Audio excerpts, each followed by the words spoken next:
Olá, eu sou André Torres, sou fisioterapeuta, sou membro da Sociedade Brasileira de Reabilitação em Traumatortopedia, SBRTO, e também sou franqueado do Instituto Coluna Vertebral e sou responsável técnico pela unidade de Rio Branco, no estado do Acre.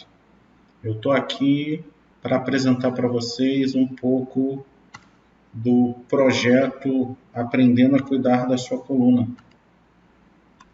Esse projeto ele é uma iniciativa privada, porém ele é gratuito à comunidade.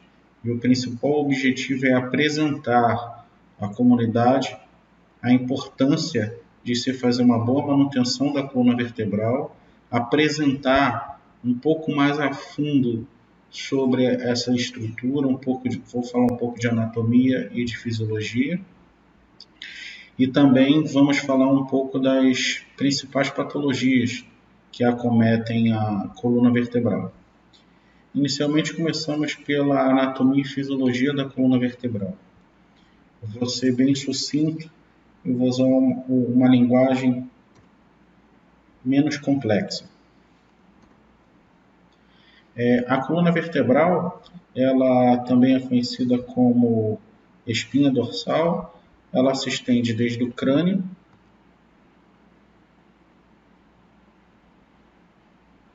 até a região pélvica. Ela corresponde a pelo menos 2/5 do nosso peso corporal total. Ela é composta de tecido conjuntivo. Os tecidos conjuntivos que eu falo é do tipo ligamentos, tendões e uma série de ossos que, empilhados um sobre o outro, são chamados em forma de coluna. Esses ossos são as vértebras. Por isso vem o nome de coluna vertebral. São vértebras empilhadas uma sobre a outra que formam a coluna vertebral. Daí sai o termo coluna vertebral.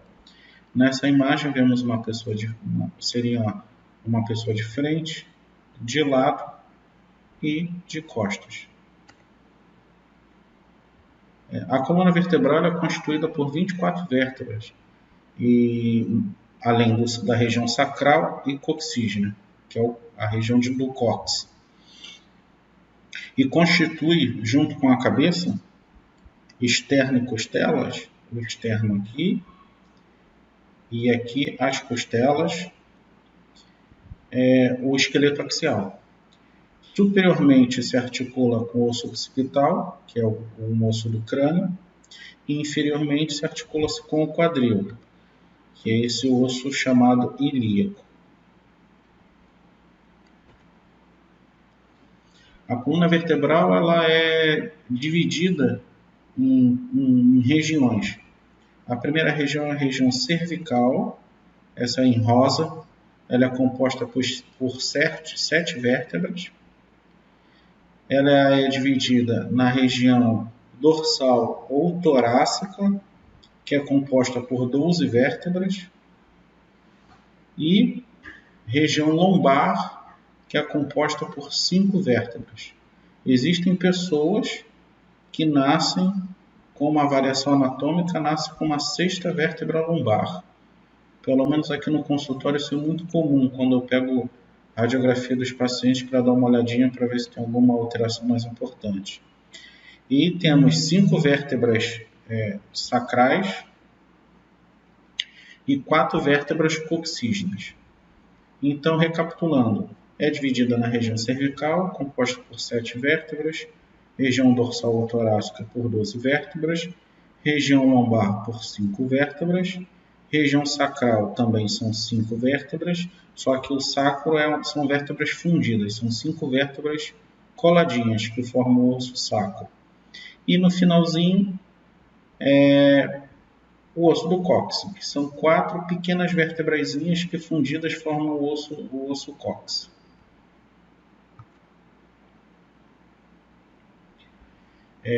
A coluna vertebral ela possui curvaturas. E essas curvaturas, existem nomenclaturas para elas. Isso aqui a gente está vendo uma pessoa de lado, é uma vista de perfil, que é a vista que a gente consegue visualizar as curvaturas e também avaliá-las. A primeira curvatura, que é no pescoço, tá? Ela tem uma curva convexa posteriormente e anteriormente uma curva côncava. Mas o que importa para a gente é a convexidade. E essa convexidade se chama lordose.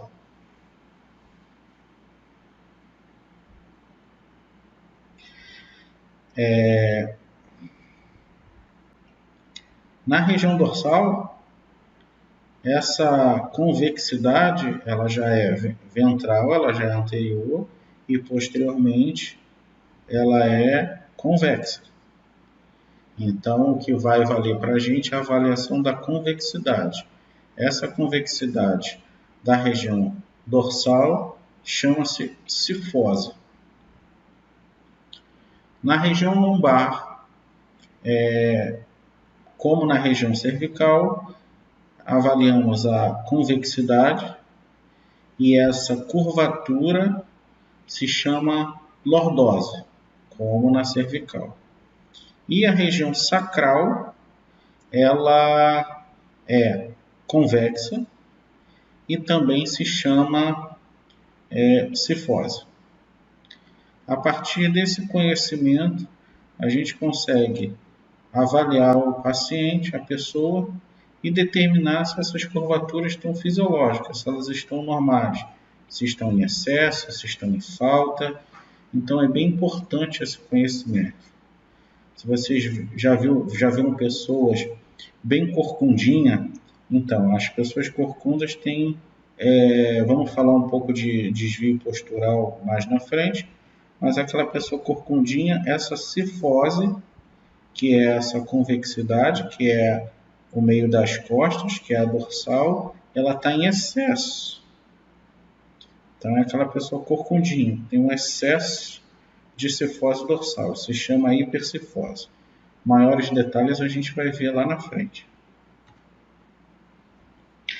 Vamos falar um pouquinho sobre as funções da coluna vertebral.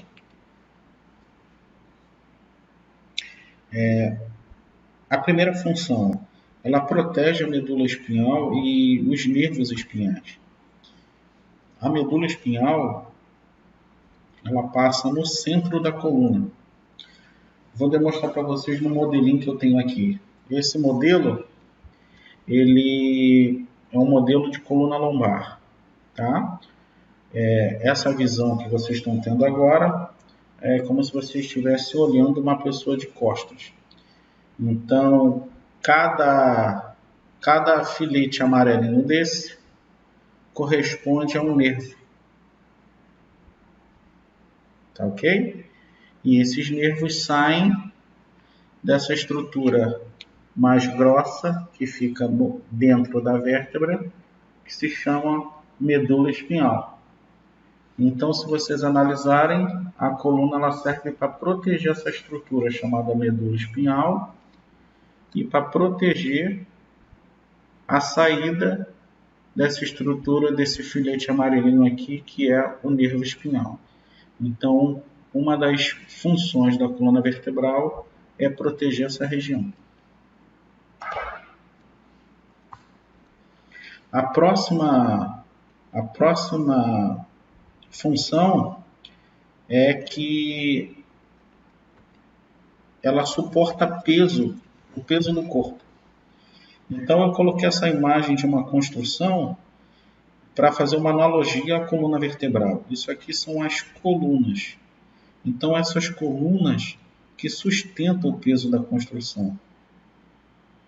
Então cada coluna dessa é como se fosse uma coluna vertebral de um edifício. Então, para vocês verem a importância, o quanto que suporta de peso. suporta o nosso peso corporal, basicamente. Então, essa aqui é uma das funções da coluna vertebral. Ela tem um papel importante que ela exerce sobre a postura e sobre a locomoção. Então, a coluna vertebral ela tem que estar o mais livre possível para que o caminhar seja o mais eficiente possível. Então, é uma das funções da coluna vertebral exerce um papel importante na manutenção da postura e na locomoção. A próxima função que a gente vai falar, ela serve de um ponto de fixação das costelas. Então, as costelas são fixas no osso do externo, que é o osso do peito, e em forma de arco elas vão lá para trás e se inserem na coluna, como vocês podem ver nessa imagem, as costelas, coluna vertebral. E também ela serve como acoplamento da cintura pélvica e também dos músculos do dorso. Os músculos do dorso passam por aqui, os músculos profundos. Então, uma das funções é essa. Serve de ponto de fixação para as costelas, para a cintura pélvica e para os músculos do dorso.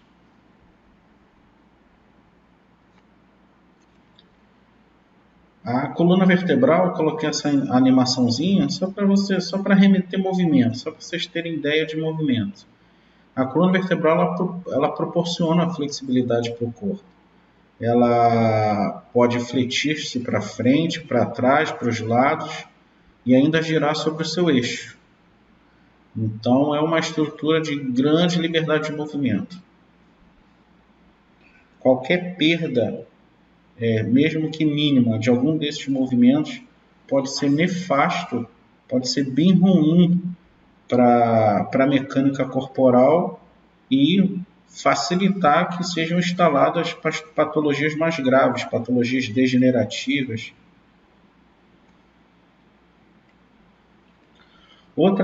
Agora a gente vai falar um pouco sobre o disco intervertebral.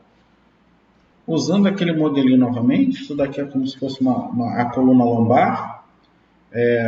O disco ele é uma estrutura fibrocartilaginosa que fica entre as vértebras. Se a gente fosse comparar isso aqui com um hambúrguer, a vértebra de cima é um pão, o disco é a carne do hambúrguer e a vértebra de baixo é outra fatia de pão. Então forma esse conjunto de vértebra, disco e vértebra. Então o disco é essa estrutura, como se fosse um amortecedor. E a gente vai falar um pouquinho sobre ele. O disco é essa estrutura aqui. Esse amarelinho é o nervo espinhal que vocês já conhecem, que passa por dentro do canal, é a medula. Esse disco, se a gente olhar por cima, a gente vai ver que o centro desse disco ele é gelatinoso, um centro que tem uma gelatina, e esse centro se chama núcleo pulposo. Em volta dessa gelatina, a gente tem diversos anéis fibrosos, são anéis teoricamente mais fortes, para não deixar esse conteúdo gelatinoso sair. Esses anéis fibrosos, como já menciona a sua composição, chama-se anel fibroso. Anel fibroso, núcleo pulposo. Em casos de hérnia de disco, vamos também falar mais a fundo, esses anéis se rompem e esse conteúdo gelatinoso sai por essa brecha que foi rompida e inicia o processo de instalação da hérnia de disco. Ele é constituído por material bem denso e o seu núcleo material bem gelatinoso. Então, por isso que ele consegue sair por essa fresta. Ele tem uma função muito importante, porque eles permitem os movimentos da coluna ele é uma estrutura biomecanicamente importante e também serve como um amortecedor. Ele dispersa a carga, ele é um amortecedor, ele absorve os impactos que a coluna sofre.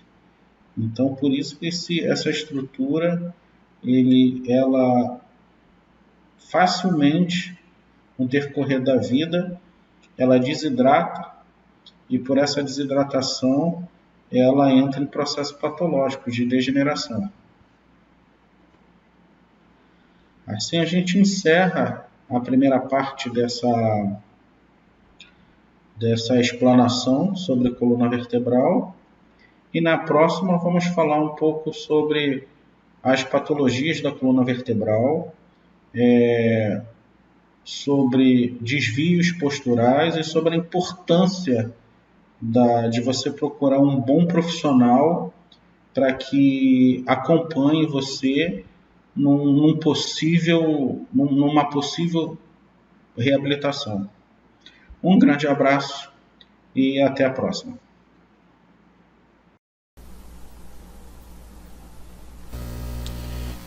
Olá, estamos na segunda fase do nosso projeto, o projeto Aprendendo a Cuidar da Sua Coluna. E agora eu vou falar um pouco sobre as doenças da coluna vertebral. Vamos começar por uma bem comum, que é a osteoartrite. A osteoartrite é uma insuficiência cartilaginosa que é decorrente de fatores mecânicos, genéticos, hormonais, ósseos e metabólicos, que acarretam uma degradação do tecido cartilaginoso como consequente, remodelação óssea e algum grau de inflamação sinovial. Sinovial é o líquido que lubrifica as articulações. É uma doença articular degenerativa, também é conhecida como osteoartrose. É a enfermidade musculoesquelética mais comum nos indivíduos após os 60 anos de idade. Tem uma estimativa nos Estados Unidos que cerca de 50 milhões de pessoas apresentam hoje essa enfermidade. Ainda no Brasil ainda não existe essa prevalência.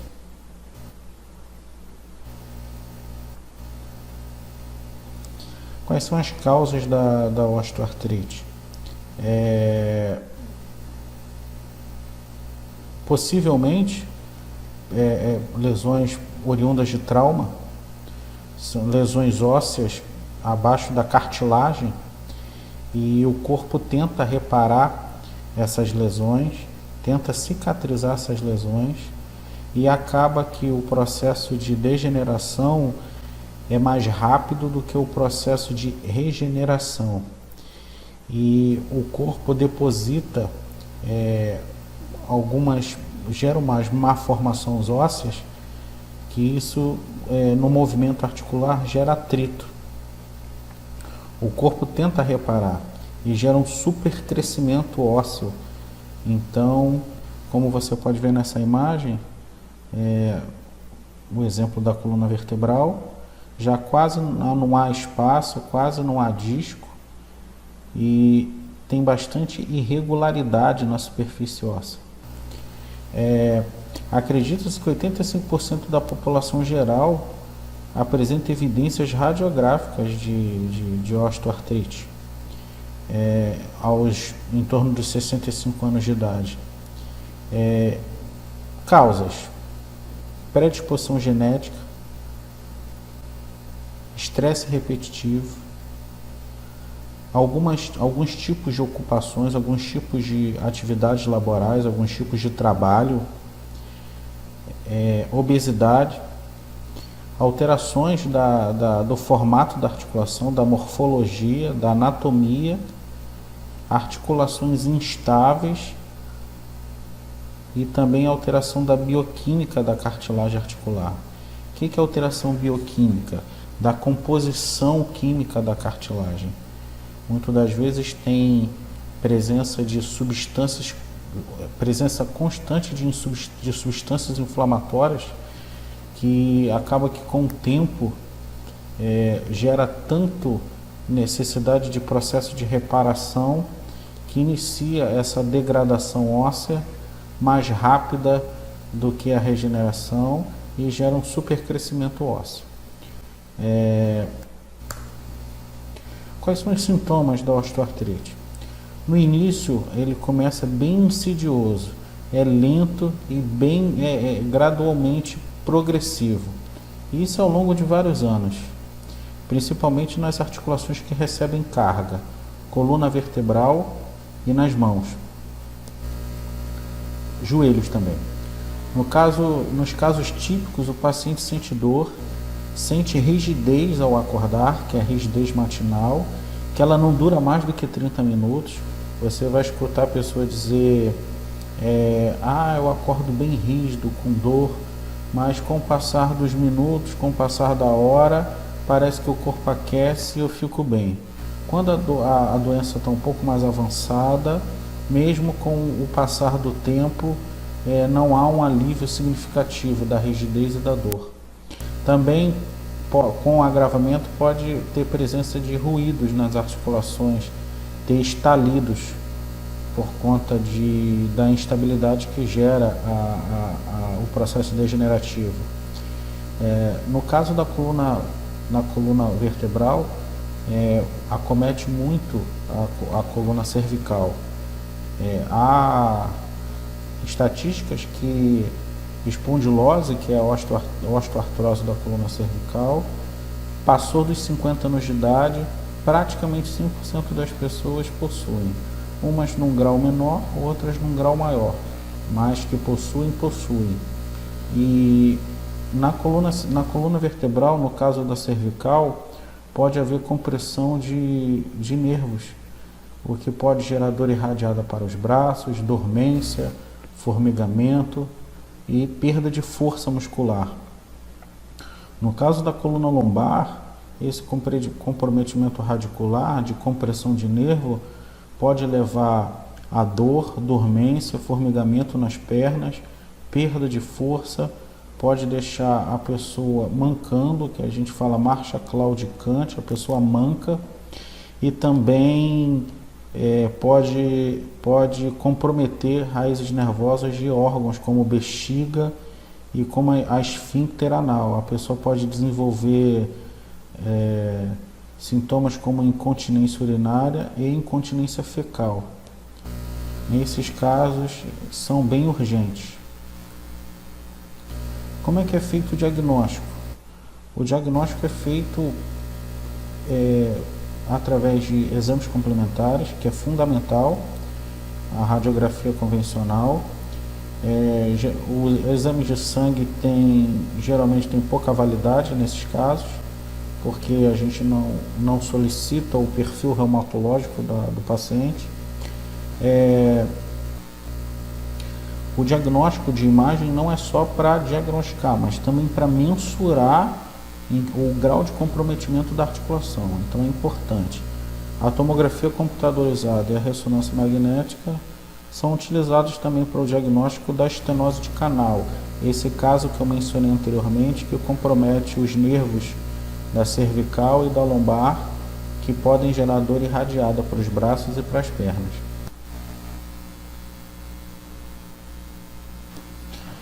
A osteoartrite, ela é multifatorial. Então, por ser multifatorial, ela obrigatoriamente o paciente tem que realizar um tratamento multidisciplinar, com o médico, com o fisioterapeuta, com o educador físico, dependendo do tipo de paciente, com o nutricionista. E por essa razão é difícil definir uma linha de tratamento. Porém, a gente consegue dividir no tratamento não farmacológico, que é o tratamento baseado na educação do paciente, fazer ele entender o que ele tem, entender o que ele pode e não pode fazer, estimular ele a sempre ser funcional, se movimentar o máximo possível dentro das suas limitações e também ser orientado com exercícios terapêuticos, com a fisioterapia, que é imprescindível, Conjugado com tratamento farmacológico, o paciente com muita dor ele é submetido a analgésicos, a anti-inflamatórios não esteroides e também, dependendo do grau de dor, ele é submetido a opioides, a medicamentos um pouco mais fortes para tentar reduzir ou inibir esse quadro álgico,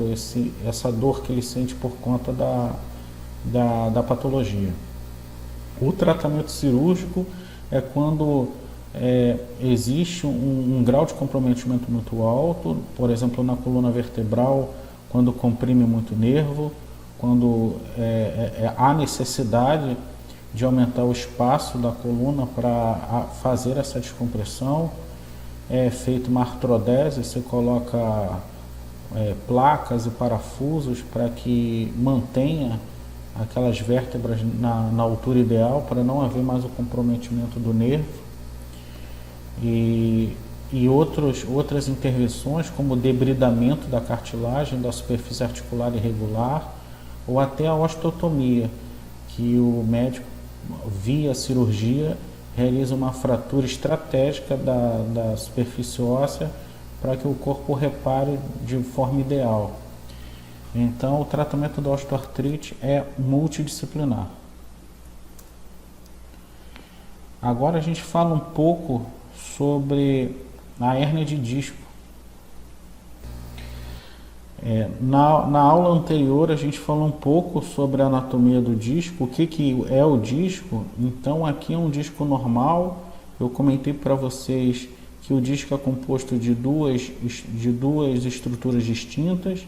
O seu núcleo gelatinoso é chamado de núcleo pulposo. Ele fica central, envolto de uma estrutura fibrocartilaginosa, que é chamada de anel fibroso. Esse anel fibroso ele é composto de diversas camadas densas e unidas pelo tecido conjuntivo fibroso nativo dele mesmo. Se porventura, por degeneração, por trauma, ou seja um motivo, esse anel fibroso ele gera rupturas, esse conteúdo gelatinoso ele pode invadir essa ruptura e ocupar um espaço que não é nativo do núcleo. Essa imagem aqui é uma imagem que remete à hérnia de disco. Os anéis fibrosos, o anel fibroso já rompeu, esse conteúdo gelatinoso ele saiu por essa ruptura. Nessa imagem, eu vou explicar para vocês as estruturas. Isso aqui é uma vértebra vista de cima. Isso aqui, essa estrutura lateral se chama processo transverso. Essa estrutura se chama processo espinhoso. Esse espinhoso é o que você vê nas costas de pessoas bem magrinhas. Aqui no modelo anatômico, se vocês analisarem, essa imagem, ela tá assim, ó.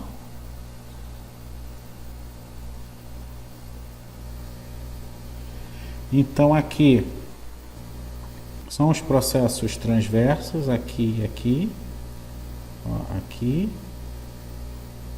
e aqui. Isso aqui estaria o disco e aqui a medula. Nessas laterais aqui é aquele filete que eu já expliquei para vocês, que é o nervo espinhal. Se porventura essa invaginação do tecido gelatinoso comprimir essa raiz nervosa, se esse nervo, por exemplo, ele for para um músculo da perna, esse paciente pode sentir dor nesse trajeto até chegar na perna, pode sentir dormência, com o tempo pode haver falta de força, porque esse músculo ele passa a funcionar de forma debilitada.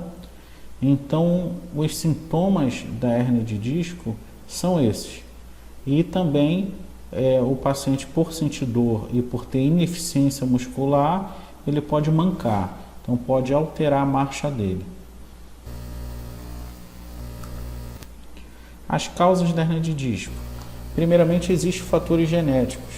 Pessoas que nascem com alteração genética que tendem esse disco a ser degenerado de uma forma, digamos assim, mais rápida do que o fisiológico.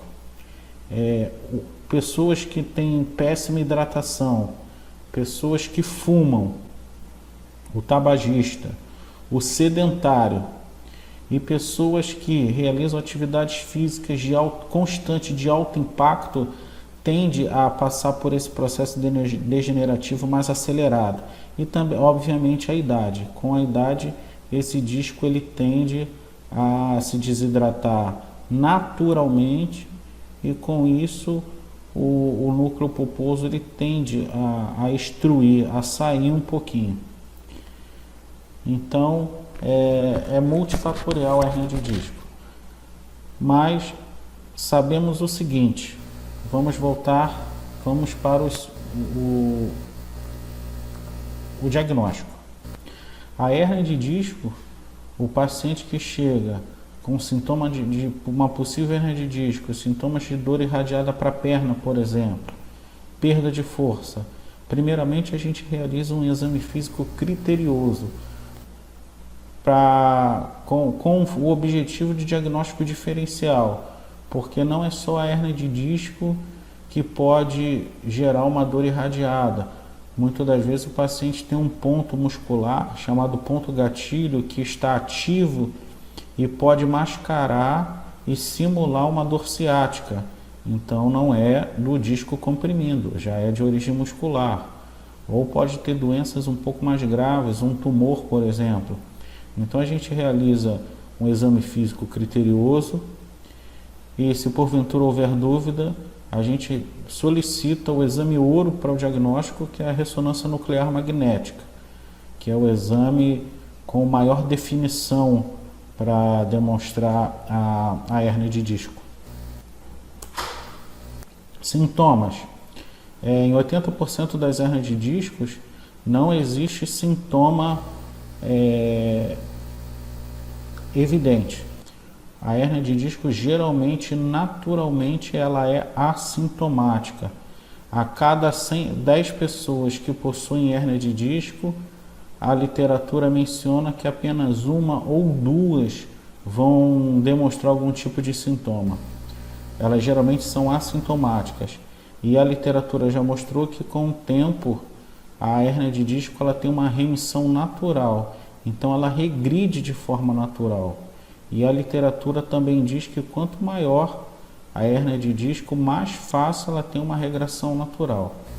Em geral, isso faz parte de um processo natural do envelhecimento. Porém, em alguns casos, ela se manifesta com desarranjos de movimento, limitações.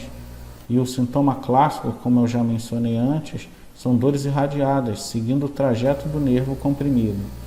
Em alguns casos, se a compressão for muito significativa, o paciente pode ter até perda de função motora de órgãos como bexiga e também como a esfíncter anal. Mencionei também anteriormente sobre a incontinência urinária e incontinência fecal. E nesses casos são encaminhados para a cirurgia de forma de urgência. O tratamento. Como eu mencionei que na grande e esmagadora maioria das vezes a hérnia de disco é sintomática, então na grande maioria das vezes não requer tratamento. Porém, quando requer tratamento, o paciente realmente tem sintomatologia de hérnia de disco, a princípio o tratamento não farmacológico, se o paciente não tiver em crise, não tiver agudificado, iniciar com os movimentos que favorecem a liberdade de movimento de todo o segmento vertebral e também atividades físicas de força, orientadas como o pilates e a musculação. Em casos de paciente com dor aguda, o paciente está até impedido de realizar os movimentos, os exercícios, ele é submetido ao tratamento farmacológico, ele vai entrar na medicação e também, para ajudar nesse processo, realizar fisioterapia analgésica. O TENS, que é uma corrente inibitória de dor, também temos o recurso da acupuntura, do eletroagulhamento E também podemos fazer manipulação facial dos tecidos moles que estão relacionados com aquela estrutura acometida, com aquele nível vertebral que está acometido. Podemos realizar em toda a coluna, em membros, para aliviar a dor do paciente. Vamos falar um pouco de desvio postural, mas primeiro vamos definir o que é postura. Postura no que se diz respeito a posições articulares e a correlação das extremidades dos membros e o tronco com o espaço. Isso é postura. Existem alguns desvios posturais. Se a gente se lembrar da primeira aula, eu mencionei para vocês sobre as curvaturas, né? Aqui nesse caso, a gente tem a lordose cervical, que é essa curvinha na cervical. A gente tinha a cifose, que é a curvatura dorsal. A gente tem a curvatura lombar, que também é uma lordose, e a curvatura sacral, que também é uma cifose. Nesse primeiro modelo aqui, ela está demonstrando uma hipercifose, quer dizer, a pessoa que é mais corcundinha, que tem a curvatura dorsal aumentada. Hiper significa aumento, tá? Hipercifose. Esse modelinho aqui é dita coluna normal. Quando diz normal não quer dizer que é patológico, simplesmente as curvaturas bem distribuídas. Nesse caso aqui é o aumento da curvatura lordótica.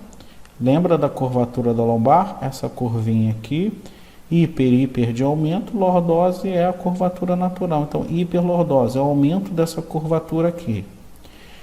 Isso a gente está vendo a pessoa de lado. Mas existe um desvio postural que a gente só identifica se a gente olhar para a pessoa de costas. Aqui uma pessoa normal e aqui uma pessoa com escoliose. É quando há um desvio lateral da coluna. Então, vou mostrar aqui você com o modelo da coluna aqui.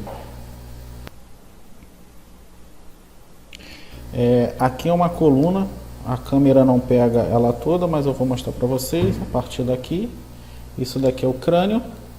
Então, a hipercifose, que é o primeiro exemplo, é quando a curvatura da coluna aumenta, a pessoa é corcundinha. Aqui, ó. Aumentei a curvatura. Essa aqui é uma hipercifose. Se fosse uma hiperlordose, já no segmento lombar, seria isso aqui, ó. A curvatura lombar ela é aumentada. Então, ó, a curvatura lombar ela foi aumentada. Isso é uma hiperlordose. Tá ok? No caso da escoliose, a gente tem que olhar o paciente de costas. Isso daqui é a pessoa de costas para vocês e de frente para mim. Então, é um desvio lateral. A pessoa tem um desvio para cá, por exemplo, e para cá.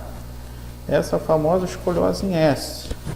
Então, a coluna, ela sobe, tem uma curvinha para o lado, retorna para o centro e uma curvinha para o outro lado. E depois retorna para o centro. Tá ok? Isso é escoliose, é um desvio lateral da coluna. Tratamento. Primeiro de tudo eu vou falar para vocês um pouco sobre postura. Não existe má postura. O que existe é o seguinte: se porventura o corpo há necessidade de aumentar uma curvatura da coluna para tornar aquela atividade que a pessoa vai exercer mais eficiente. O que é mais eficiente? O corpo busca o menor gasto energético. Quanto menos energia o corpo gastar, mais eficiente é a tarefa que ele vai realizar. Se porventura eu vou pegar 2 quilos com uma determinada facilidade, quer dizer que eu estou realizando com eficiência. Mas se meu esforço é muito grande para realizar o levantamento de 2 quilos, há um alto gasto energético, reduz um pouco de eficiência. Aí entra muita fadiga muscular, eu começo a respirar de forma mais ofegante, porque eu estou gastando muita energia. Retornando para a postura. O que é má postura? É quando a coluna, quando o corpo de uma pessoa, para realizar uma atividade, ele gasta muita energia, independente das compensações que o corpo realiza. Se é um ombro mais alto, se é uma coluna desviada para o lado, se é um aumento da curvatura, se é uma pelve mais elevada, a grande importância é realizar atividades com o menor gasto de energia possível. Se porventura o corpo da pessoa não estiver com eficiência do sistema de adaptação, quer dizer, ele não consegue encontrar essa posição ideal para gastar menos energia, independente se ele tem um desvio de escoliose, de hiperlordose, se o ombro é mais baixo, se a pelve, uma das pelves é mais alta, ele necessita de tratamento para dar condições ao corpo dele de encontrar de forma dinâmica, adaptativa, a postura ideal para realizar todas as atividades do dia a dia dele. Se porventura ele tem uma escoliose, mas as atividades do dia a dia dele são realizadas com eficiência, com toda certeza absoluta, essa escoliose é irrelevante e não necessita tratamento. Porém, se for algo funcional e atrapalhar de forma relevante as atividades do seu dia, aí ele tem que procurar um profissional da fisioterapia qualificado para realizar a avaliação adequada e eleger a melhor intervenção para devolver a capacidade do corpo daquele paciente de responder às atividades do dia a dia dele com adaptações positivas, relevantes e eficientes. Então acaba que o tratamento dos desvios posturais não é regra. Nem todos os desvios posturais necessitam de tratamento. Assim, a gente finaliza essa segunda etapa falando um pouco da osteoartrite, da hérnia de disco e dos desvios posturais. E no nosso próximo encontro, a gente vai falar sobre educação, sobre manutenção e sobre do que é importante você ter no seu dia a dia e fazer para ter uma coluna mais saudável. Um grande abraço. Agora a gente está na terceira fase do nosso projeto Aprendendo a Cuidar da Sua Coluna. E primeiramente eu quero deixar uma observação muito importante. Tudo que vai ser mostrado aqui, os movimentos, a forma como executar, as explicações, vai ser de uma forma mais didática possível. E isso aqui não substitui uma consulta médica ou uma consulta com fisioterapeuta. Em caso de você ter alguma dor crônica ou ter, por exemplo, sofrido uma torção ou estar sentindo uma dor súbita, então isso aqui o objetivo é você realizar diariamente para flexibilizar sua coluna e assim reduzir as chances de patologias biomecânicas se instalarem. O que são patologias biomecânicas? Bloqueios, movimentos restritos. Sua coluna não acontecer dela ficar impedida de realizar algum movimento e assim acelerar o processo degenerativo. Então vamos dar início a esse conjunto de movimentos, esse conjunto de exercícios que eu tenho certeza que só vai lhe trazer benefícios. Outro fato importante, se porventura na execução desses movimentos você sentir uma dor aguda ou um desconforto muito forte, você interrompe o movimento, vá para o segundo, se assim a dor persistir, ela aumentar, você cessa toda a execução de todos os movimentos, dê continuidade no seu dia, não precisa fazer repouso. E se ainda assim você continuar com esse desconforto, muito provavelmente você já tinha um bloqueio desse, uma lesão biomecânica antiga, e o movimento só, digamos assim, trouxe à tona. Sugiro a você procurar um profissional da fisioterapia com uma formação competente. Nós temos profissionais credenciados à SBRTO Fica a dica você procurar a sociedade em busca de um profissional na sua cidade e para ele te avaliar e te orientar o que você deve fazer. O primeiro movimento se chama postura de gato. Você vai ficar de 4 apoios na cama. Qual é o intuito desse movimento? Flexibilizar o final da coluna dorsal e o início da coluna lombar e gerar harmonia entre essas duas unidades, esses dois segmentos vertebrais. Primeiro a gente vai realizar uma flexão, tanto da coluna quanto de cabeça, e posteriormente uma extensão. De forma harmônica, harmoniosa, eficaz. Esse movimento vai ser realizado com 12 repetições. Uma subida e uma descida configura uma repetição. Mais uma subida e uma descida é a segunda repetição. O que acontece com a coluna durante a execução desse exercício? Isso aqui é a coluna vertebral. Quando você curva, a coluna abre os espaços. Quando você desce, a coluna fecha os espaços. Quando eu falo espaços, são os espaços entre as espinhosas, que lá anteriormente você já conhece. Então, estendi, fechei os espaços posteriores e abri os espaços anteriores. Quando eu realizo flexão, eu abro os espaços posteriores e fecho os espaços anteriores. E assim a gente realiza diversos ciclos desse movimento para flexibilizar essa região. O segundo movimento é o de extensão sentado.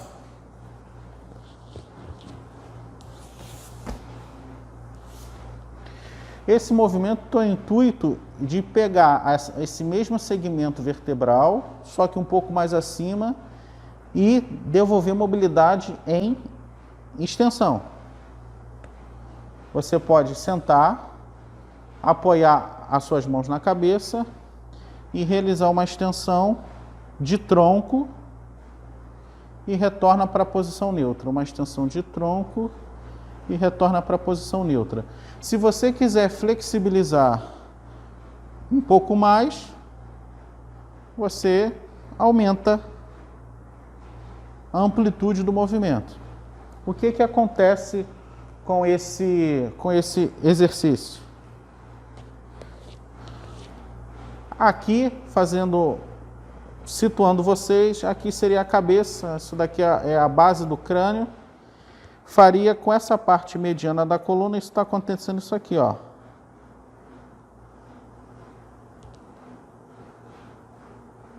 Mobilizando a coluna em extensão.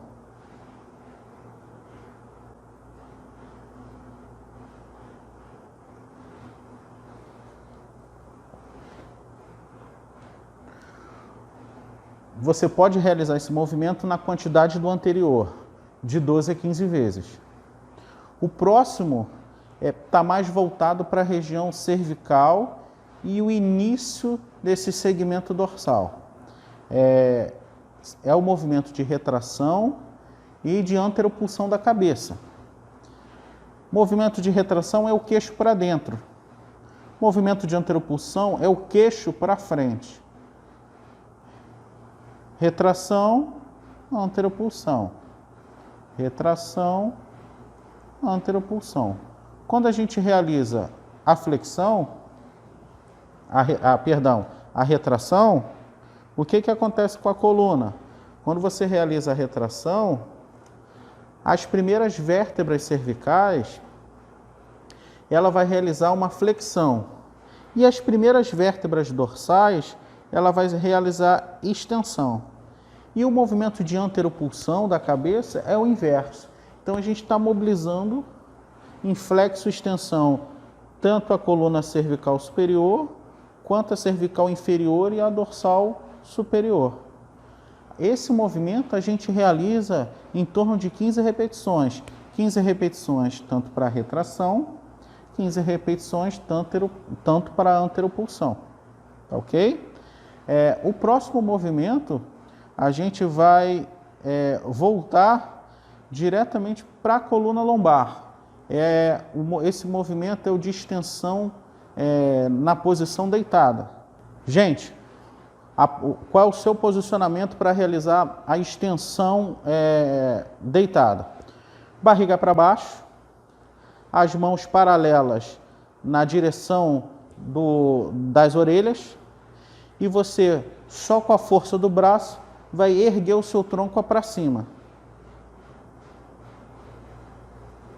E desce. Esse movimento você vai realizar de 12 a 15 vezes. Sempre de forma harmoniosa, sempre no mesmo ritmo e sempre buscando o grande importante de todos esses exercícios. Você sempre vai ao máximo da amplitude que você consegue, que você pode, porque só assim você consegue flexibilizar e melhorar a sua amplitude de movimento. Sempre de forma dinâmica. O que acontece com esse movimento de extensão de barriga para baixo? Extensão em prono. Aqui é a pessoa deitada. Quando você realiza extensão, você flexibiliza a coluna lombar.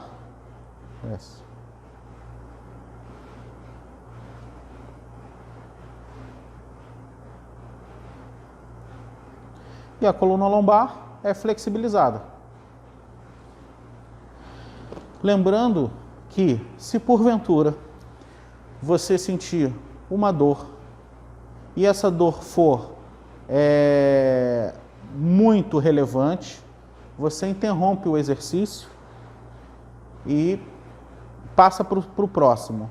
Se durante o próximo você continuar com esse desconforto, você simplesmente interrompe esses ciclos de exercícios e aguarda o segundo dia. Se porventura no terceiro esse desconforto ainda continuar, não foi causado por esses exercícios. Muito provavelmente você já tem um bloqueio para algum movimento na coluna vertebral e durante o exercício isso só foi demonstrado, só veio à tona, e é algo que você tem que investigar. Você vai procurar um profissional da fisioterapia da sua confiança, que tenha formação suficiente para te atender nesse aspecto, e ele vai te avaliar e ele vai te orientar. O segundo movimento é também voltado para a coluna lombar, que é a flexão, é o exercício de Williams, de abraçar o joelho.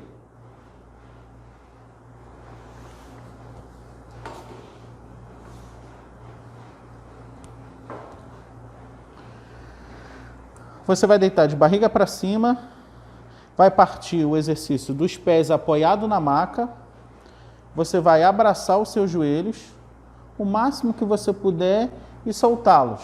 E o pé sempre apoiando na maca, não desça com as pernas esticadas. Vai abraçar tudo que pode, tudo que você pode, e vai descer. Esse movimento você pode realizar ele 20 vezes. E o que acontece com a coluna vertebral? Você está sentado, quando você abraça o joelho, você faz o inverso do movimento anterior. Você flete a coluna lombar. No que você flete a coluna lombar, você abre esses espaços posteriores. Tá ok? Isso é a flexão. Deitado, abraçando os joelhos, você faz uma flexão da coluna lombar. E o bom também é que ajuda a flexibilizar um pouco os quadris, a articulação do coxo femoral, do fêmur em relação à pelve. Um quadril saudável também é um preditor de sucesso para ter uma coluna lombar saudável. O próximo movimento são os movimentos laterais da coluna. Você vai ficar sentada, com o lado contralateral de realizar o movimento apoiado com a mão na cintura, e a outra mão passando por cima da cabeça. Você está curvando a coluna lateralmente. Você vai o máximo que você pode, mas não pode deixar esse lado da pelve levantar da maca, ou da cama, ou da onde você estiver realizando. Esse movimento você vai realizar pelo menos 12 vezes, de 12 a 15 vezes para cada lado. Você pode fazer dessa forma, 12 vezes para um lado, depois 12 vezes para o outro. Fez uma, depois vai fazer a segunda. Ou você pode fazer de forma alternada. Fez para um lado, depois fez para o outro.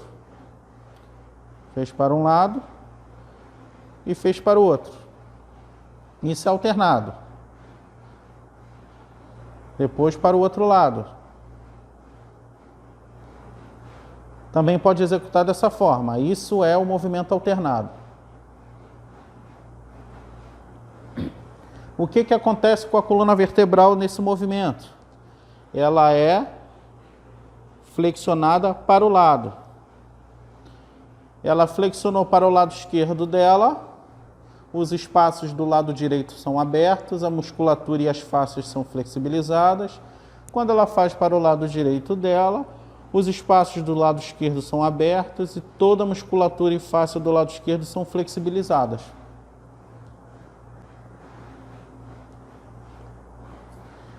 Aqui eu vou encerrando essa última etapa do projeto Aprendendo a Cuidar da Sua Coluna, e lembrando que todo esse guia, esse protocolo que vocês estão vendo agora é para serem realizados diariamente. Ele não substitui uma consulta, ele também não substitui uma atividade física, uma caminhada, a prática do pilates, da musculação ou exercício de força da sua preferência.